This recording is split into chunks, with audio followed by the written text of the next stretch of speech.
On va poursuivre notre travail sur l'ion et la conduction électrique dans les solutions aqueuses.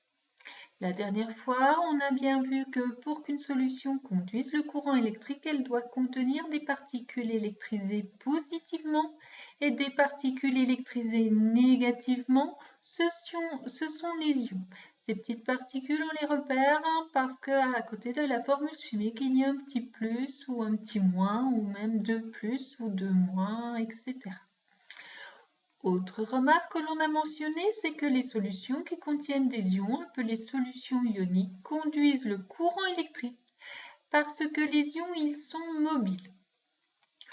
Aujourd'hui, qu'est-ce que l'on doit faire? On doit donc schématiser un circuit électrique qui comporte un générateur, une lampe, un ampèremètre et une solution aqueuse de chlorure de sodium, c'est-à-dire une solution d'eau salée. On doit aussi indiquer le sens conventionnel du courant, le sens des électrons, et dans la solution, le sens des ions. Voici donc le schéma normalisé de notre montage. On a donc un générateur avec un rond avec un G dedans, avec une borne positive, une borne négative. On a donc une lampe ici et un ampèremètre. Tout ça est mis donc en série. On a deux électrodes. Ces deux électrodes plongent dans un bécher qui contient de l'eau salée. L'eau salée, comme son nom chimique, c'est solution aqueuse de chlorure de sodium. Notre solution aqueuse de chlorure de sodium ou eau salée contient donc des molécules d'eau, puisque c'est une solution aqueuse, et des ions sodium et des ions chlorure. C'est indiqué au niveau du chlorure de sodium qui est le sel. Au niveau des ions sodium, ils sont notés Na+. Ce sont donc des ions positifs que je vais modéliser par un rond et un petit plus dedans, ils sont jaunes. Concernant les ions chlorure, ils sont notés Cl-. Ce sont donc des ions négatifs que j'ai mis dans un rond vert avec un petit moins dedans. Cette fois, au niveau du sens conventionnel du courant, on apprend depuis la classe de 5e que notre sens du courant, par convention, va de la borne positive vers la borne négative du générateur. Ensuite, on peut donc mentionner que notre courant va donc du plus et reprendrait le moins ici. Donc dans ce sens-là, c'est ce qui est mentionné en rouge.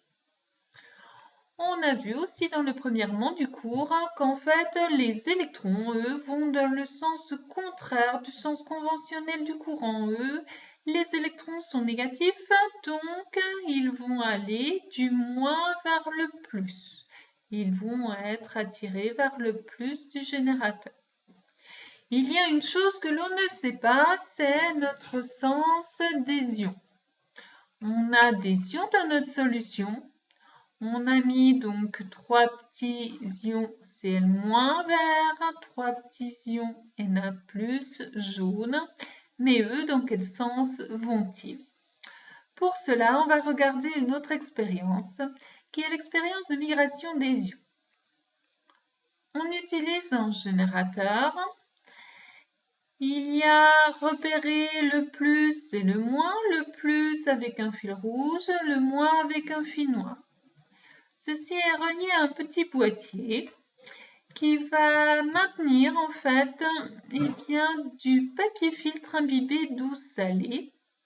Sur ce papier filtre imbibé d'eau salée, c'est-à-dire qui conduit le courant, on va donc mettre deux solutions colorées.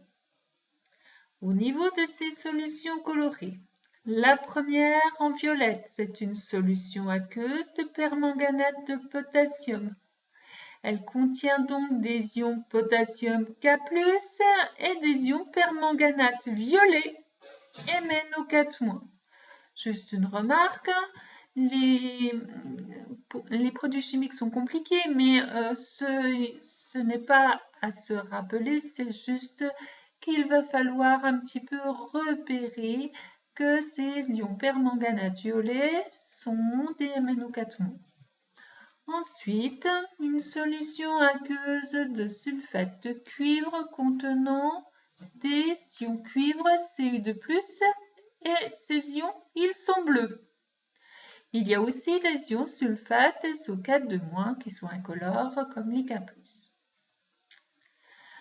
On va donc allumer notre générateur, faire circuler un courant assez important, plus que dans les expériences qu'on réalise habituellement au laboratoire.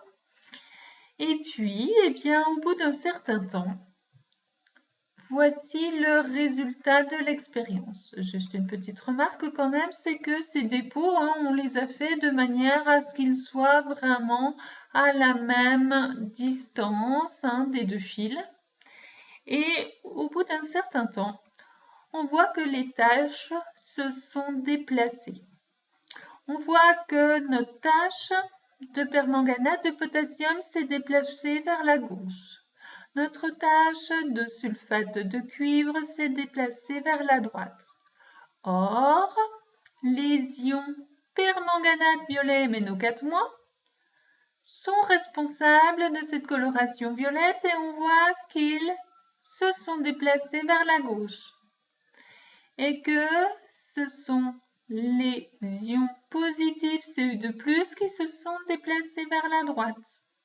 On remarque donc que les ions négatifs qui se déplacent vers la gauche se déplacent du côté du signe plus du générateur, que les ions Cu2+ de charge positive vont donc eux se déplacer du côté du moins du générateur. Donc c'est ceci qu'il faut retenir, que les ions positifs vont donc se déplacer du côté du moins du générateur, les ions négatifs du côté du plus du générateur. Quand on reprend notre schéma, cette fois on peut donc mentionner le sens de nos ions.